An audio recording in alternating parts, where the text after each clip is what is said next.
ఈ ఒక 6 months back matter, కానీ ఇప్పుడు డిస్కస్ చేయాల్సిన సిచ్యువేషన్ వచ్చింది కాబట్టి డిస్కస్ చేస్తున్నా.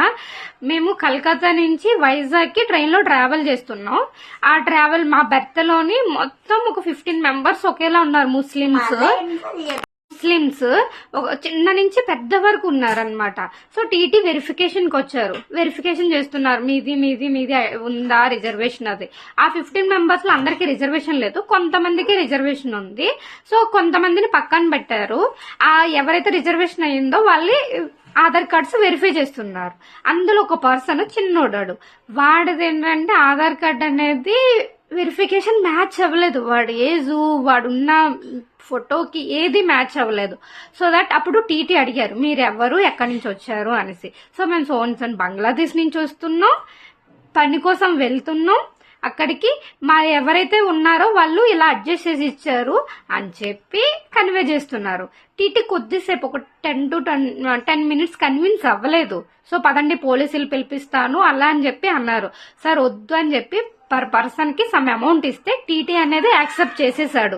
నేను అనుకున్నాను ఆ టైంలో బంగ్లాదేశ్ నుంచి వచ్చారు, ఫేక్ ఆధార్ కార్డ్స్ వచ్చారు, ఇప్పుడు పోలీసులు నెక్స్ట్ స్టాప్ లో పోలీసు యాక్షన్ తీసుకుంటారేమో అని అంత ఎక్స్పెక్ట్ చేశాను నేను ఆ 10 minutes డిస్కషన్ కి.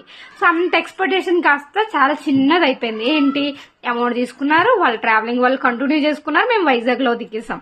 సో దీన్ని నేను ఎందుకు ఇప్పుడు డిస్కస్ చేస్తున్నానంటే, ఆ మిస్టేక్ ని నాకు అప్పుడు మిస్టేక్ అనిపించలేదు, ఇప్పుడు అనిపిస్తుంది. బంగ్లాదేశ్ లో హిందూస్ ని బతకనివ్వట్లేదు. సో వాళ్ళు బతకడానికి మన ఇండియా వస్తున్నారు. వాళ్ళు బతకడానికి ఏదైతే సోర్సెస్ కల్పించాలో మనం కల్పిస్తున్నాము. వాళ్ళకి ఎంత ఫ్రీడమ్ ఇవ్వాలో అంత ఇస్తున్నాం. ఫేక్ ఐడి కార్డ్స్ అవ్వని, వాళ్ళు ఎంత సంపాదించుకోవాలనుకుంటున్నారో ఆ సంపాదనకి ఇండైరెక్ట్ గా మనమే సపోర్ట్ చేస్తున్నాం. కానీ హిందూస్ కి అక్కడ ఉండడానికి ఛాన్స్ లేదు. బంగ్లాదేశ్ లో బతకడానికి హిందూస్ కి ఫ్రీడమ్ లేదు, ఫ్రీడమ్ కూడా ఇవ్వట్లేదు ముస్లిమ్స్.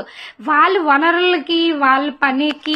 బాధాకరమైన విషయం చెప్పాలంటే, ఒక హిందూ అందరూ సమానమే, అందరమే ఒక్కటే అన్నందుకు దారుణంగా కొట్టి ఉరేసి కాల్చి చంపారు. ఎంత దారుణం అంటే హ్యూమనిటీ మర్చిపోతున్నారు.